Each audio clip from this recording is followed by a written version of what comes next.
ወንዶቹ አላህን ፍሩ፣ ዝምድና አትቁረጡ።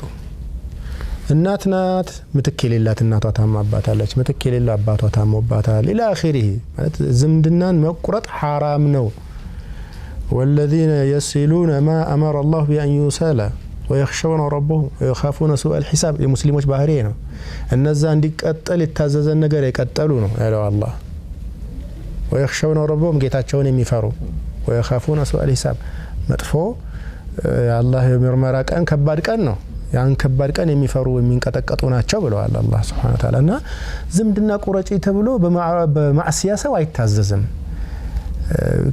ከሆነ ቅናት ካለብህ እንዲህ አይነት ውስጥ የሚፈራገጥ ነገር ካለብህ ተሟሙት አብራሃት ይዛሃት ሂድ፣ አብራችሁ ይሄዱ። የቆይታ ፔሪዮድሽን አንቺ ደግሞ ቀንሺ።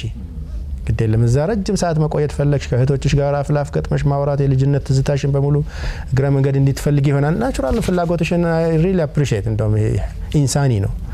ነገር ግን ቤትሽን መጠበቅ ብልህነት ስለሆነ እንትን አታደርጊ። ግና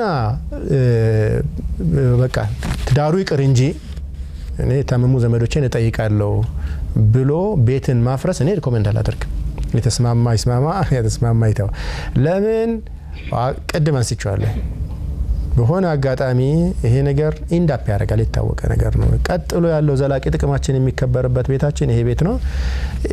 ቢልሙናሰባ አንዱ ቤት ይሄ ችግር ይሆናል፣ ሌላ ቤት ሌላ ችግር አለ። በኋላ ኮንፍሊክት ማኔጅመንት ላይ ምን መጣበታለን።